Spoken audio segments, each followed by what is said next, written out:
Masih pokoknya nungai ing berang deh mapan tolak kan deh ingkle kerja abu gawe mong dah atau biri mana mungkin sih ya han nan biri kam jalan biri itu tetap tuh deh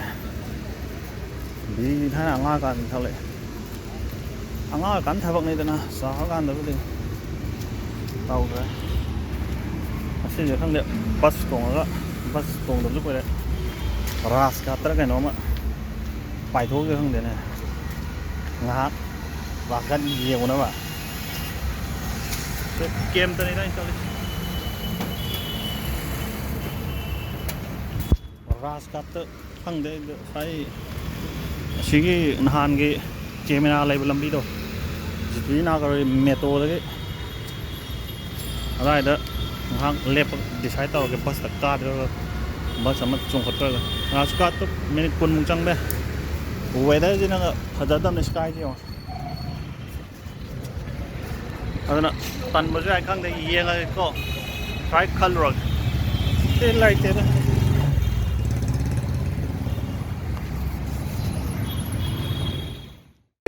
bus macam ini sumbang dah kuang jatuh jadi isi out apa nih AC beri winter kari darkan होना था enjoying the perfect temperature ना Delhi दे लगे नहीं उसे हम नोंगा रहा enjoying the बा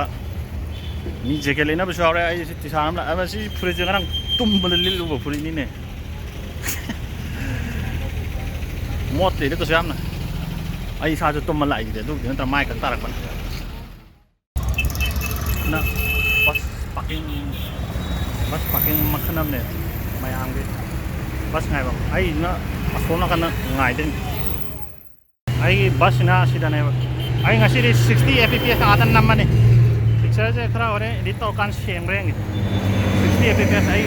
bus parking ngasih deh, som dah dilai dah ini sida kau ini tuang aja tau, film di lala ka tuang aja, Rajghat nah hari itu mayam besar pan.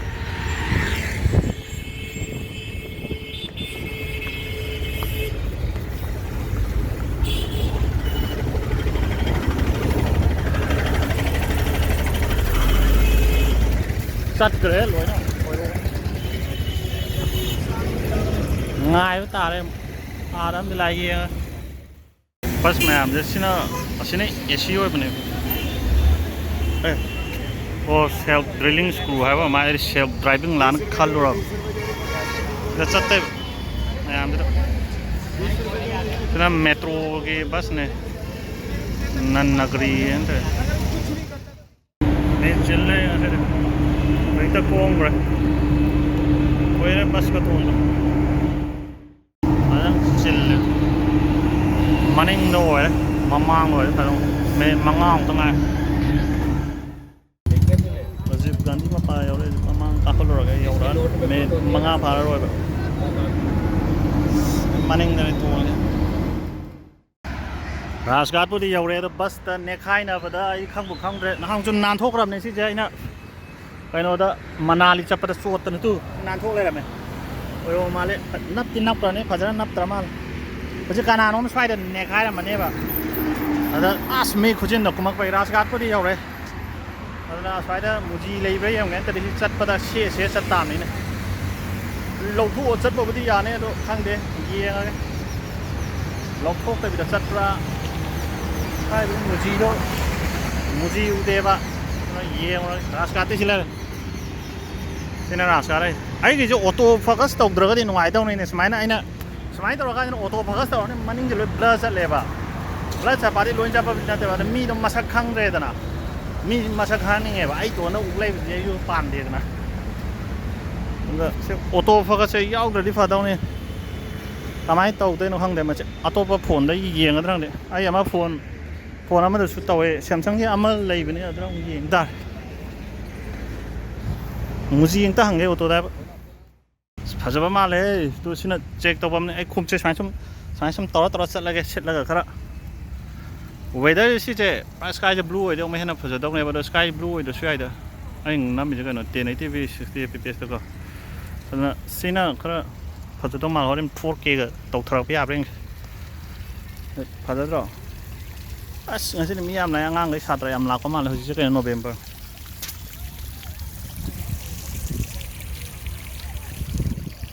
ꯑꯩꯅ 30 fps ꯅꯝꯕꯩꯗ ꯈꯪꯗꯦꯕ 1080pꯗ ꯅꯝꯃꯁꯨ ꯌꯨꯇ꯭ꯌꯨꯕꯇ 1080pꯗ ꯚꯤꯗꯤꯑꯣꯗꯣ ꯊꯣꯛꯂꯛꯑꯒꯁꯨ ꯑꯗꯨꯝ ꯌꯥꯝꯅ ꯍꯦꯛꯇ ꯑꯩꯅ edit ꯇꯧꯕꯒꯤꯗꯨꯒ ꯁꯦꯡꯕꯗꯣ ꯈꯦꯠꯅꯩꯕ original ꯐꯥꯏꯜꯒ ꯑꯗꯣ ꯈꯪꯗꯦ ꯌꯦꯡꯉꯒꯦ ꯋꯥꯏꯠ ꯑꯦꯡꯒꯜꯗꯨ ꯄꯨꯗꯤ ꯄꯨꯔꯛꯈꯤꯕꯅꯦ ꯈꯣꯡꯁꯦ ꯁꯤꯠꯂ ꯆꯠꯇꯣꯔꯦꯅ ꯁꯨꯃꯥꯏꯅ ꯇꯠ ꯅꯥꯟꯊꯣꯛꯈ꯭ꯔꯒꯗꯤ ꯍꯣꯔꯦꯟ ꯂꯧꯊꯣꯛꯑ ꯄꯤꯈꯥꯎ ꯍꯥꯞꯆꯤꯜꯂꯛꯑꯒ ꯑꯉꯧꯕꯁꯦ ꯉꯥꯛꯇ ꯇꯣꯡꯉꯛꯑꯒꯦ ꯗꯥꯎ ꯆꯥꯔ ꯀ꯭ꯌꯨ ꯂꯦꯡꯉꯤꯁꯦ ꯑꯉꯥꯡꯈꯩ ꯃꯣꯏ ꯁ꯭ꯀꯨꯜꯒꯤ ꯑꯣꯏꯔꯝꯒꯅꯦꯕ ꯁꯤ ꯂꯣꯟꯁ ꯂꯩꯔꯦꯅꯀꯣ ꯃꯌꯥꯝ ꯁꯤ ꯔꯥꯖꯘꯥꯠꯁꯦ ꯑꯩ ꯐꯅꯌꯥꯝꯕꯨꯗꯤ ꯂꯥꯛꯑꯦ 2-3ꯂꯛ ꯁꯨꯔꯦ ꯑꯗꯨꯝ ꯐꯖꯩ ꯉꯁꯤ ꯒ꯭ꯔꯤꯟꯒ ꯌꯥꯝ ꯎꯔꯝꯃꯦ ꯑꯥꯗ ꯆꯦꯛꯀꯤ ꯃꯀꯣꯜ ꯑꯃ ꯂꯩꯔꯦ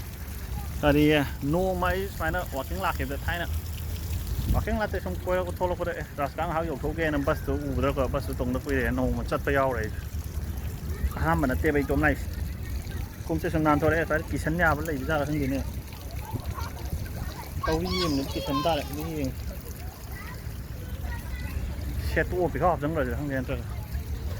ꯍꯅꯨꯕꯤꯅ ꯏꯁꯤꯡ ꯁꯥꯟꯅꯔꯤ ꯆꯥꯎꯕꯅꯦ ꯁꯤ ꯄꯨꯔꯥ ꯒ꯭ꯔꯤꯟ ꯑꯣꯏꯔꯗꯣ ꯍꯧꯖꯤꯛꯁꯦ ꯀꯩꯅꯣ ꯅꯣꯕꯦꯝꯕꯔ ꯑꯉꯥꯡ ꯃꯌꯥꯝ ꯀ꯭ꯌꯨ ꯂꯦꯡꯉꯦꯗꯣ ꯀꯥꯕꯁꯦ ꯁꯤꯗꯩ ꯀꯥꯔꯒ ꯌꯥꯅꯤ ꯁꯣꯝꯗꯩ ꯀꯥꯔꯒ ꯌꯥꯅꯤ ꯑꯉꯥꯡ ꯃꯌꯥꯝ ꯀ꯭ꯌꯨ ꯂꯦꯡꯉꯦ ꯑꯁꯤ ꯎꯔꯨ ꯂꯣꯡꯗꯔꯗꯤ ꯅꯨꯡꯉꯥꯏꯔꯣꯏꯗ꯭ꯔꯣ ꯍꯣꯔꯦꯟ ꯑꯁ ꯐꯖꯩ ꯁꯤ ꯂꯝꯄꯥꯛꯁꯤꯗꯤ ꯃꯥꯏ ꯑꯃ ꯑꯁꯤꯅꯕꯨ ꯍꯦꯟꯅ ꯐꯖꯔ ꯃꯥꯜꯂꯦ ꯁꯥꯗ꯭ꯔꯕꯅꯤꯅ ꯑꯃꯨꯛ ꯍꯦꯟꯅ ꯅꯨꯡꯉꯥꯏꯌꯦ ꯀꯣꯏꯕꯁꯦ ꯆꯪꯒꯦꯗꯤ ꯃꯈꯥꯗ ꯀꯨꯝꯃ ꯈꯣꯝꯂꯛꯊꯣꯛꯑꯒ ꯁꯤꯗꯩꯁꯤꯗ ꯇꯧꯔꯒ ꯆꯪꯕꯅꯦꯕ ꯌꯥꯕ꯭ꯔꯣ ꯇꯧ ꯃꯌꯥꯝ ꯔꯥꯖꯘꯥꯠꯁꯦ ꯑꯗꯨꯝ ꯀꯣꯏꯅꯕꯅꯦ ꯍꯧꯖꯤꯛ ꯃꯇꯝꯁꯦ ꯀꯣꯏꯕ ꯅꯨꯡꯉꯥꯏ ꯁꯝꯃꯔꯗꯗꯤ ꯌꯥꯝꯅ ꯁꯤꯒꯁꯦ ꯁꯤ ꯂꯝꯕꯤꯒꯁꯦ ꯁꯝꯃꯔꯗꯗꯤ ꯆꯤꯛꯈꯨꯝ ꯂꯧꯊꯣꯛꯑ ꯆꯪ ꯇꯥꯗꯦꯕ ꯌꯥꯝ ꯁꯥꯏꯌꯦꯕ ꯍꯣꯏ ꯃꯈꯥꯗ ꯀꯥꯔꯄꯦꯠꯄꯨꯗꯤ ꯂꯩꯕꯅꯤꯀꯣ ꯁꯦ 360 ꯑꯃꯗ ꯇꯧꯔꯛꯀꯦꯁꯦ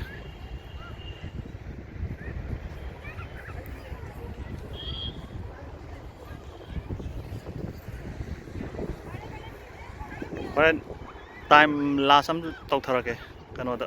240pꯗ ꯑꯃ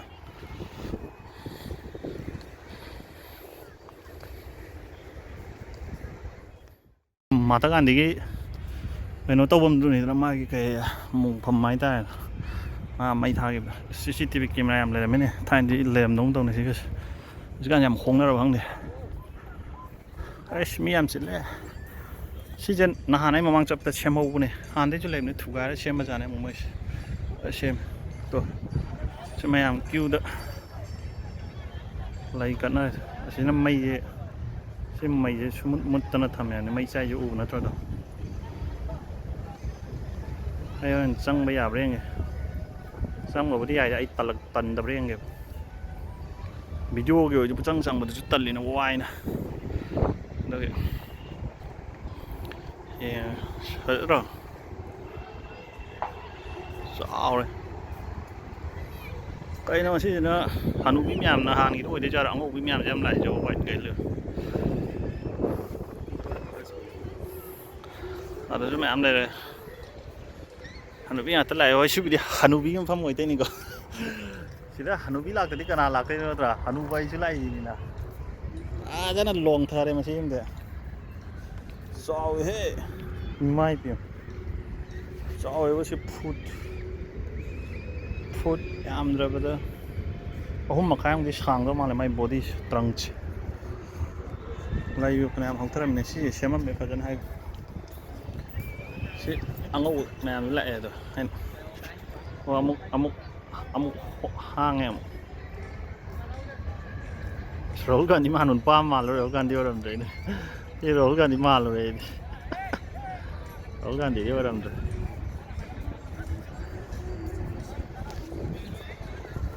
ꯁꯨꯃꯥꯏꯅ ꯁꯤ ꯖꯛ ꯖꯤꯛ ꯑꯣꯏꯈ꯭ꯔꯦꯅ ꯊꯥꯏꯅ ꯏꯁꯇ꯭ꯔꯦꯠ ꯑꯣꯏꯔꯝꯕꯅꯦ ꯁꯤꯁꯦ ꯁꯤꯁꯦ ꯑꯩ ꯅꯍꯥꯟ ꯎꯕꯗ ꯑꯩ ꯅꯤꯡꯁꯤꯡꯉꯦꯕ ꯃꯣꯏ ꯅꯥꯄꯤꯁꯦ ꯐꯖꯅ ꯊꯥꯖꯤꯟꯗ꯭ꯔꯣ ꯑꯩꯅ ꯍꯅꯨꯕꯤ ꯃꯌꯥꯝ ꯂꯥꯛꯑꯦ ꯑꯗꯣ ꯍꯅꯨꯕꯤ ꯃꯌꯥꯝ ꯂꯥꯛꯈ꯭ꯔꯕꯅꯦ ꯇꯣ ꯁꯤꯗ ꯅꯝꯃꯤꯁꯦ ꯉꯥꯗꯨꯗꯤ ꯑꯁ꯭ꯋꯥꯏꯗ ꯐꯝꯃꯒ ꯇꯥꯏꯝ ꯂꯥꯞꯁ ꯇꯧꯊꯧꯔꯒꯦꯅꯦꯀꯣ ꯏꯁꯥ ꯏꯇꯣꯝꯇ ꯚꯤꯗꯤꯑꯣ ꯀꯥꯞꯆꯔꯒ ꯑꯃꯨꯛ ꯇꯧꯊꯔꯁꯤ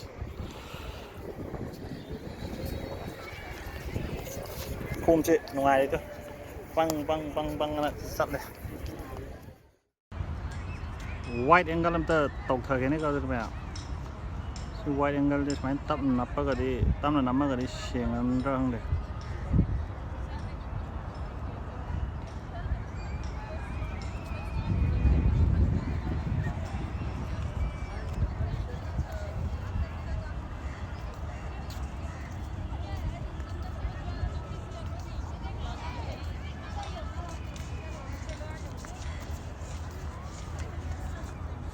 또 시기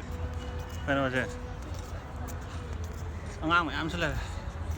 khung cái xe này limping tàu vào đó tàu này này xe gì nhà chúng ta sẽ lấy cái một chiếc cái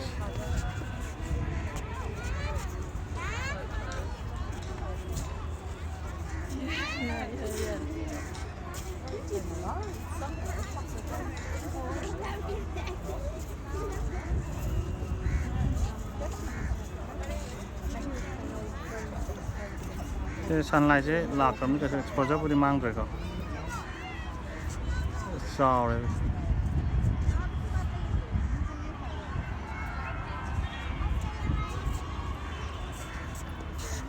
cái gì terus main lah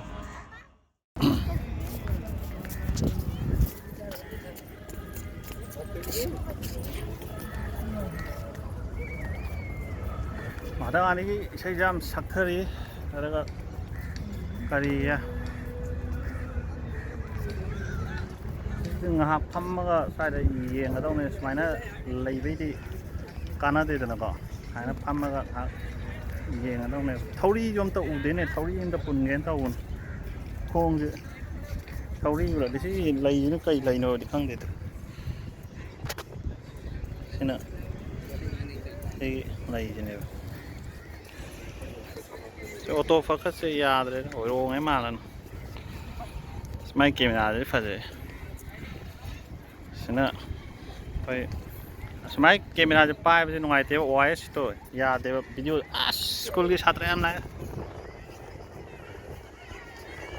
angang gi school gi chhatra gi time la sam tok thar ge ya du ka wu sen ba ge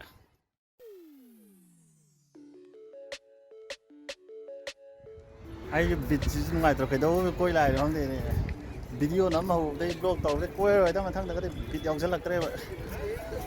koi man da bit am yaw gre sak am phajaba ne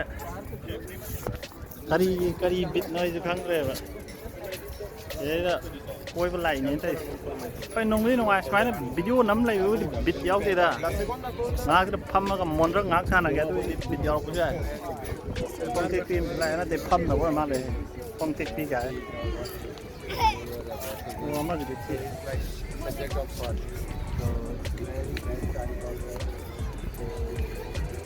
mà khá là cái cung gì đó ngay rồi mà khá là cái cung đấu ta lên mà mong nếu như 4K nó tàu thời gian ha để 4K cái tàu tới quay à 4K cái xem khen nào bên này nó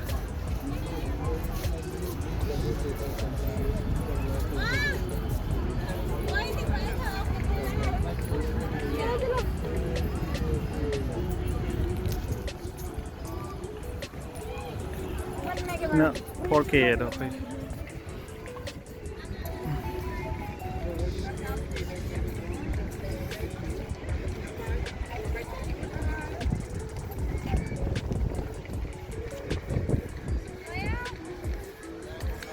sky thì blue rồi rồi này exposure thì hồi rong xa đây sau đó u bục ta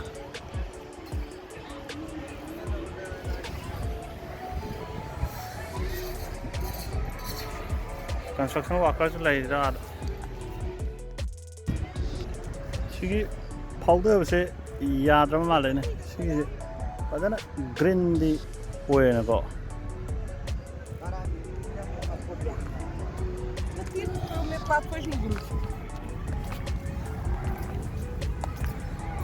wow limping tàu re ba ai ya ke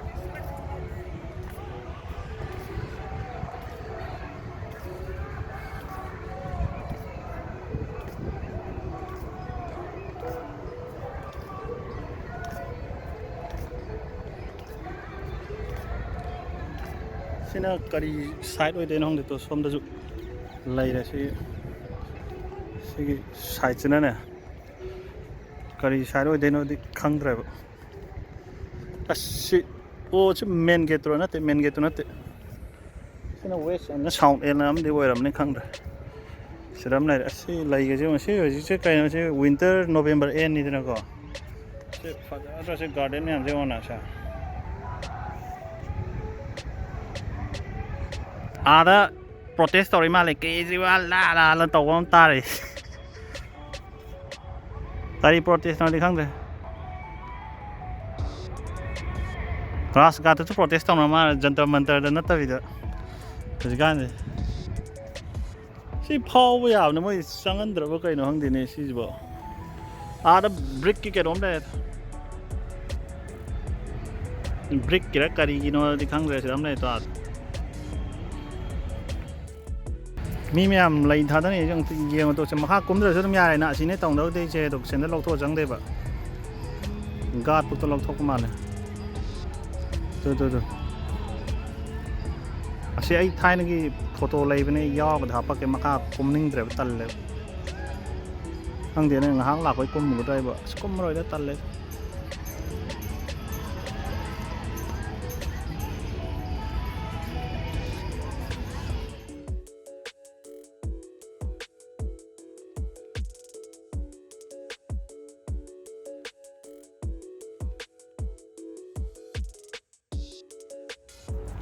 không sao sao tôi đấy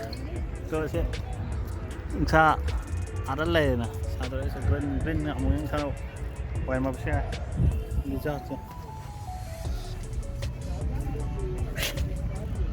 xin đi nè ra đây nè con क्या बोलते हैं lizard को lizard ये छोटा वही chameleon है chameleon है हाँ लिजार्ड तो कैसे बाहर है कैमलियन है कैमलियन ये इसके सराउंडिंग के हिसाब से कर देता है जैसे सराउंडिंग में रहता है वैसे ही कलर कर लेता है ग्रीन सराउंडिंग का ग्रीन कलर है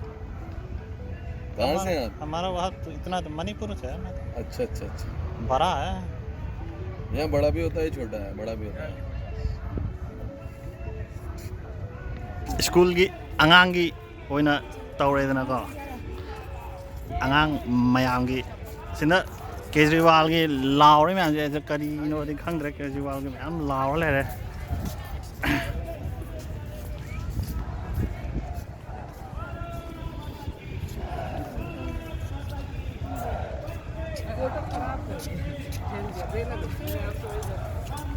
अच्छा तुमका नहीं thôi thôi cả tao ai phải đây hết sim đấy cây sim nung hấp dẫn bồi ra mới mấy am này to đó sai rồi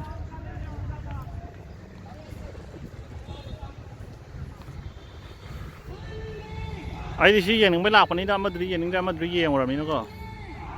ยังมาเผาแต่แบบมาดูตรงจะมาในยังอินกลามจินดาบาร์เนี่ยลาวเลยอ่ะ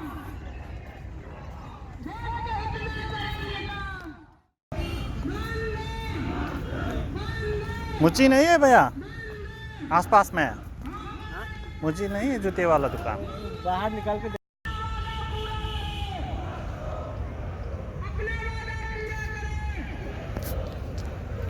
हे फजाए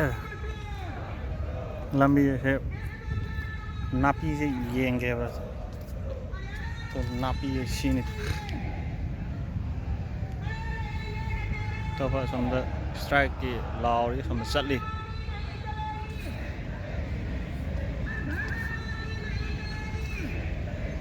नापी चट पे यादประมาณอะไรफोटोก็ได้ยามโตเลยอ่างเลยनापीยังจะเลยเยี่ยมเลยเชื่อคุ้มเชื่อมั่นจุเลยทำไมโตเนาะตัวลีลาตัวเยี่ยมเลยก็สไลด์ก็จะอะไรใช่ไหม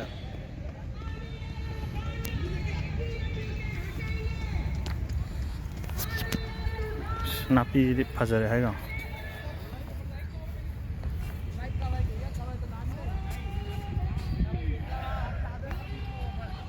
फोटोग्राफी मैम तो है बस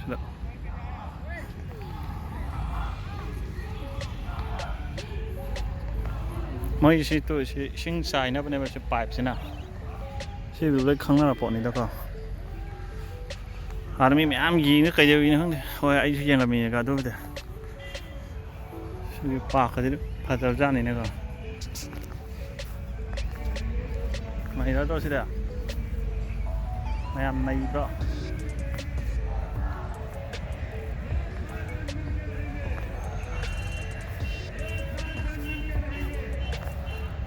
Thaba yam kom ja ni ne ja. Si thaba moi salam ni kai na du ba de ga. Vlogging je sum ngai bai ta re sum pa pa chat ra ga su.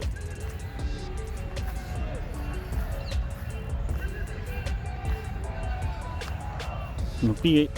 anga mani chuang ni to sai de am. Dance ka tau tam.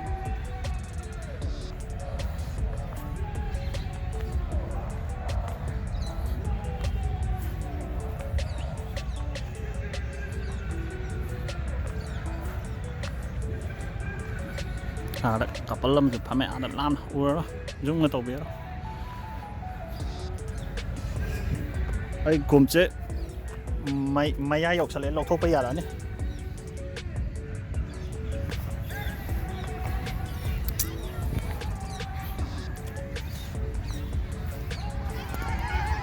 School gi satra mayam le tha siang ngang long na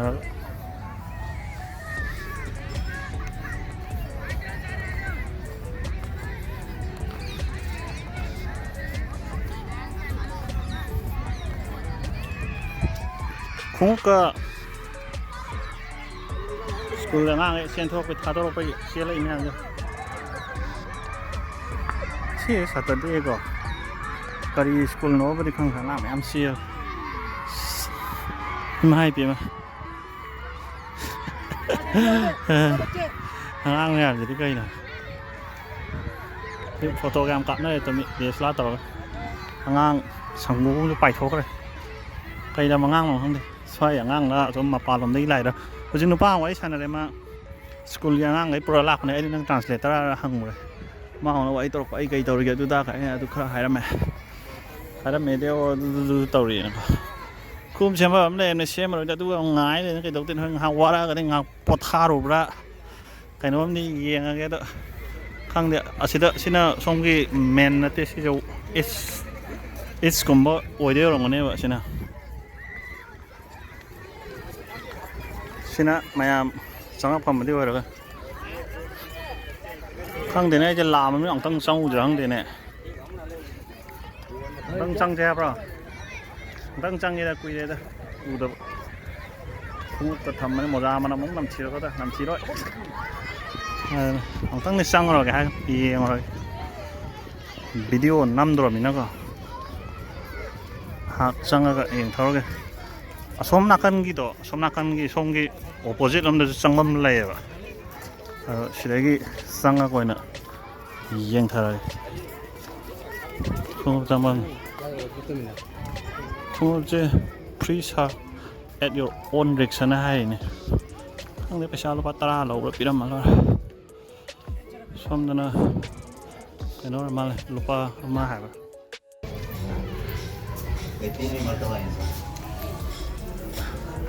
โอ้ทำมันเป็นลูกป้าเนี่ยปัตตาปีนมาฟรีจุดเดียวนักกันลูกป้าเนี่ยลูกป้าต้องจำมันอะไรนะตัวสิเลยมาหาด่างเลเวลก็โตแล้วมีจะจะตัวsini makha gaya tu, kena mata kiri boleh na ko, mata kiri mi mayam foto namna ba kona ba tau boleh na kita na, sini aina main sakharan ni ka, kita ko, ini pada ayo.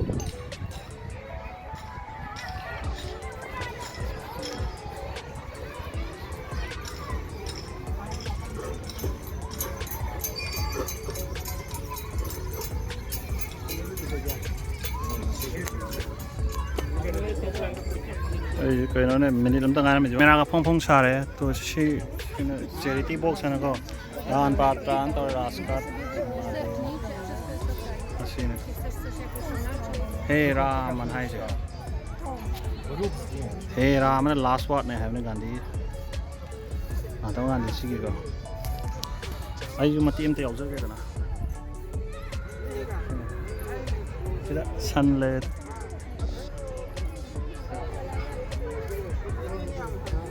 ꯌꯥꯗ꯭ꯔꯣ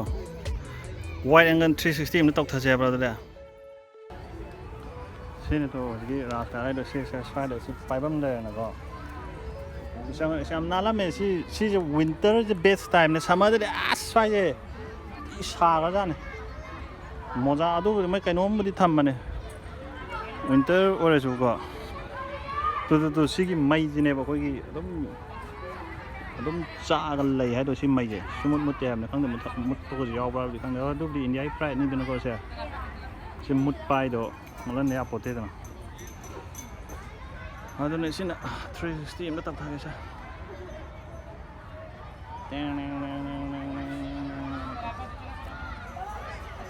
ꯁꯤꯅ ꯂꯩꯁꯦ ꯀꯌꯥ ꯂꯩꯔꯤꯅꯣꯗꯤ ꯈꯪꯗꯦ ꯁꯤ ꯌꯣꯠꯂꯤ ꯂꯩꯔꯦ ꯁꯤ ꯂꯩꯔꯦ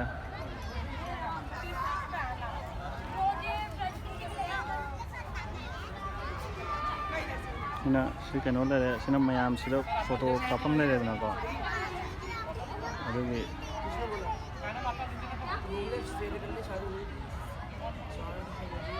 minute ꯑꯝꯇ ꯇꯥꯏꯝ ꯂꯦꯞꯁ ꯇꯧꯊꯣꯛꯑꯁꯤ ꯃꯌꯥꯝꯒꯤ ꯑꯗꯨꯗꯤ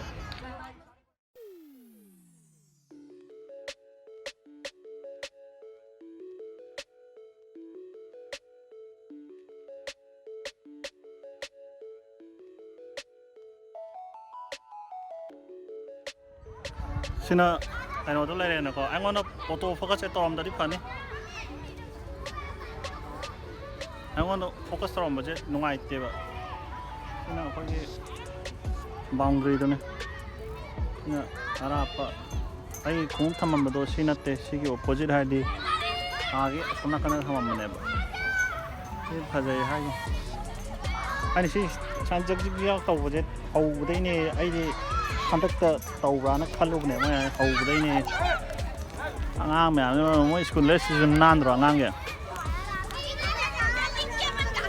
ꯍꯅꯨꯕꯤ ꯅꯠꯇꯕꯁꯨ ꯑꯉꯥꯡ ꯃꯆꯥꯁꯨ ꯂꯥꯛꯑꯃꯤꯅ ꯑꯩꯗꯤ ꯑꯉꯥꯡ ꯍꯅꯨꯕꯤ ꯉꯥꯛꯇ ꯆꯪꯉꯛꯄ꯭ꯔꯥꯅ ꯈꯜꯂꯝꯕꯅꯦ ꯍꯅꯨꯕꯤ ꯅꯠꯇꯕꯁꯨ ꯃꯌꯥꯝ ꯑꯃ ꯂꯥꯛꯑꯃꯤ ꯑꯉꯥꯡꯕ ꯅꯠꯇꯦꯗ ꯍꯅꯨꯕꯤ ꯃꯥꯜꯂꯦ ꯁꯤ ꯑꯩꯈꯣꯏꯅ ꯉꯥꯡꯉꯝꯗꯧꯁꯨ ꯃꯥꯜꯂꯦ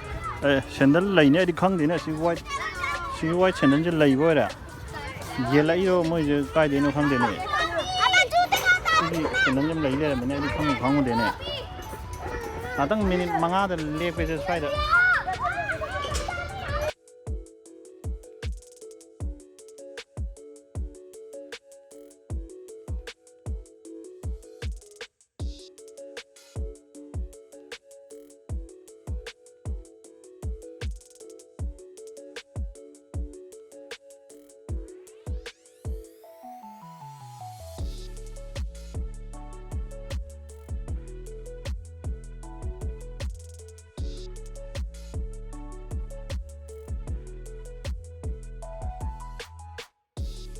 ꯈꯟꯕꯨ ꯈꯟꯖꯜꯂꯨꯗꯦ ꯃꯁꯤꯒꯤ ꯂꯩꯁꯦ ꯅꯨꯡꯇꯤꯒꯤ ꯁꯤꯜꯂꯝꯒꯅꯤꯅꯦ ꯍꯥꯏꯒꯨꯝ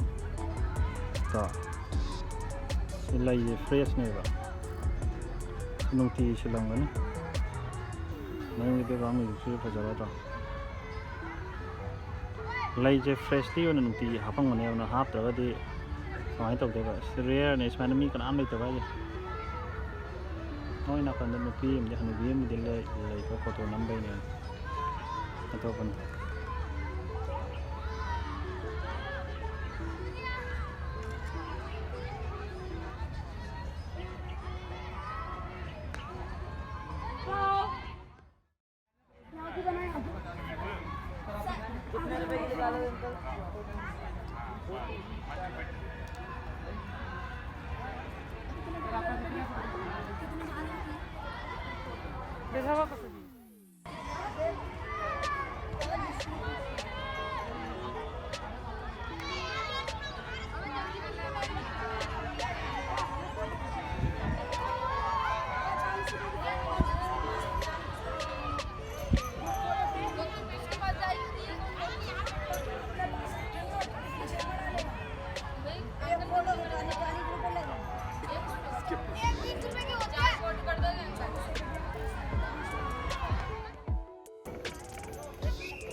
Ito ba? Lihat. Tom maling ngomong cak gitu nih. Ya ini mah, angang ya. Angang này đấy. Lang mana sih Ismail di lang tapi nih pak. Angang nè, lang. School lag bagi lang bay ta. Si makin nate ba lang ini sih. Angang lang bay ta. Aduh gini. Salah ke lampak tu na. Sudah kah sak lagi. Angang Ini na ako. Pare pung muling ngalli. Masih je. Pung jata ra. Pung. Kaya ano eh. 12:33. 12:33 ta ra. Kaya ra ngak. Smile to sắp khởi cái đâu. Campus đi अब वो जाने सोना करने को जो वो को सीधी कहीं वो जी तो भाई ना चाव campus कोई बात हो बदे form दसु लाये ना को आंग नाम है रे सीना कोई माथा की तो नहीं बा सी माथा की तो लाये ना सीना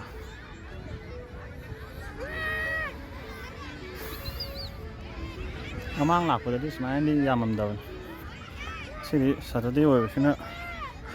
ngang này stop full đi nữa ngang này nữa, Saturday rồi với lạc của ra này ở môi, Saturday này tự bị, sáng đi xin làm đông man, không được xin làm mà xoay lần chân nhà tự ra rồi anh cuối lại thì vào, lần chân là sẽ phải làm đâu.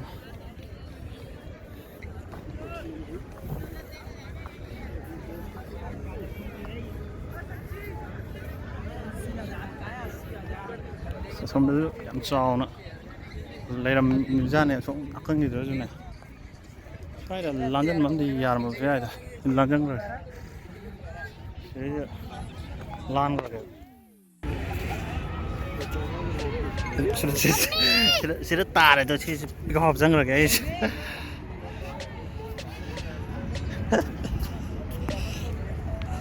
xin nó phá đây này tôi xin là mày làm xích rồi tôi không xét tới được là hỏi đấy phải gì gì không tụi mày ấy video gì tụm và tụm phô tao có tụm gì mà tụi kén tầm mang ra vậy rồi ấy video gì đó ấy video gì tụm phô tao rồi gì rồi nè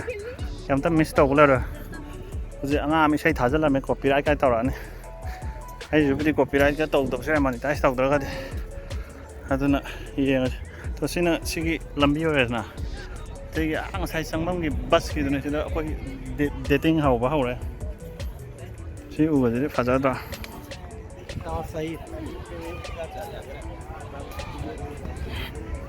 chỉ phải ra đó không sao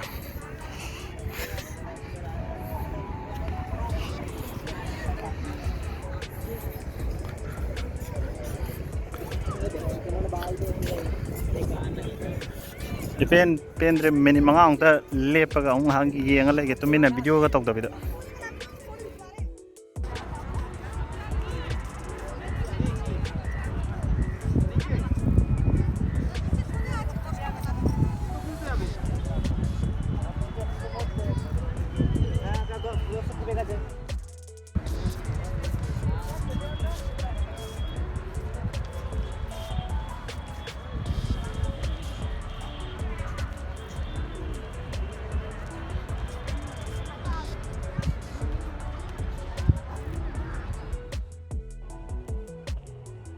này đó đó ya bây giờ đó sân đấy à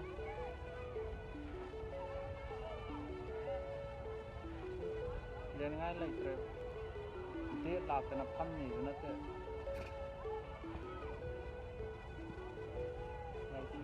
study selfie camera study kalau autofocus tau dah mana autofocus yang chi bahaya ai dah ulai betul มีมันนิ่งกี่ปุ่นนะก็ที่โอทอฟกัสตัวมาเลยส่วนไม่ส่วนโอทอฟกัสที่ขาดที่เต่าเลยสิละ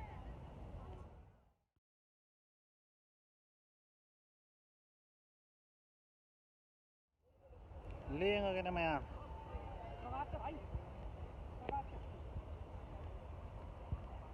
subscribe ตกทบดีตกเทบิโร่วิดีโอจะไลค์ตกดีไลค์ตกเทบิโร่ฮันจะง่างมุสุนหนุ่งไงไลค์ตกวิดีโอ subscribe ตกวิดีโอนะชมปัลเลยวิจิโก้แล้วใครน้อยอ่ะคงจะสิบไปเลยนะรวยเลยตัวไปดิใช้หลักสองตัวมาปางแอมทนกันมาเนี่ยทนกันกี่ตัวเนี่ยเสียไปเนี่ยมาปางถูกปั๊มเลยอยู่นี่ใช้ได้เลยอยู่เนี่ยยามพัฒน์สังกรอย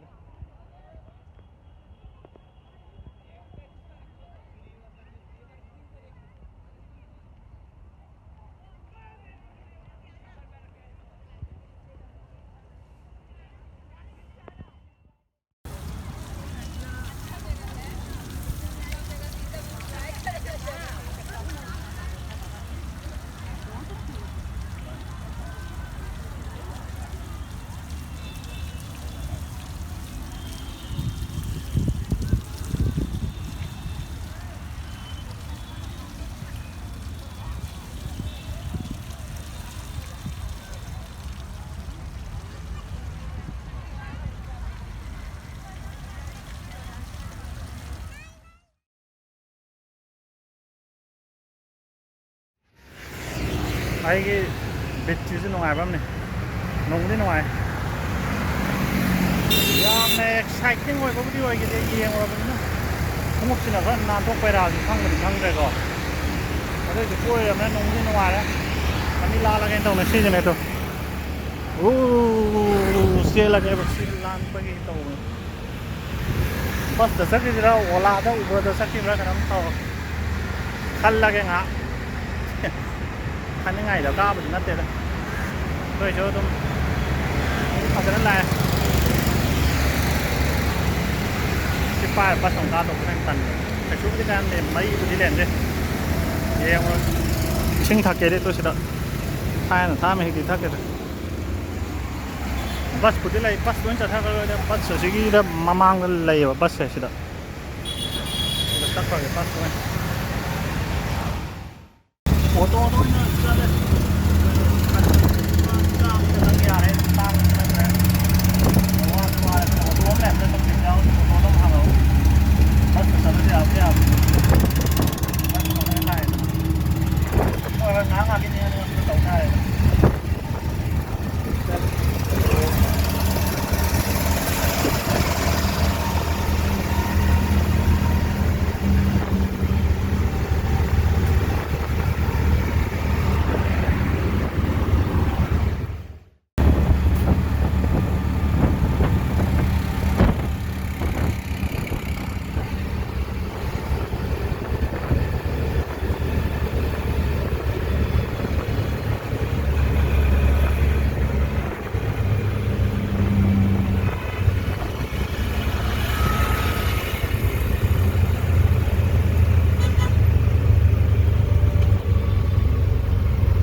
की hostel चंगबम ngang की GoAir hall चंगबम दने से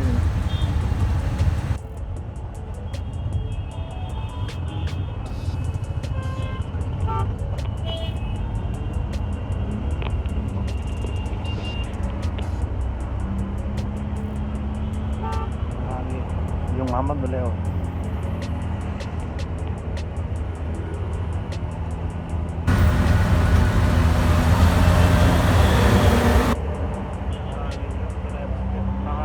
yom mai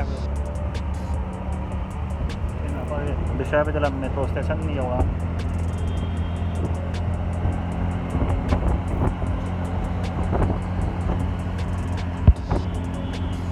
bisa di dalam metro station ni lah sudah ada sana ini lain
bus ngày nào ấy này là thấy bus ngày làm được số dầu đó thế nên coi cái nó qua cái hostel Manipuri hostel là Bihari am này gần mà không biết là mà ở cái Manipuri hostel là nó qua cái nào ở trên nó Khalsa college lại đấy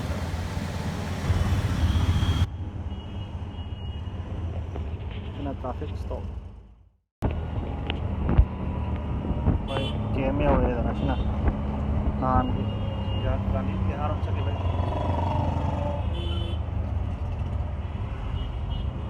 सिना भाई ना उसे बस तो बस काम होने से तो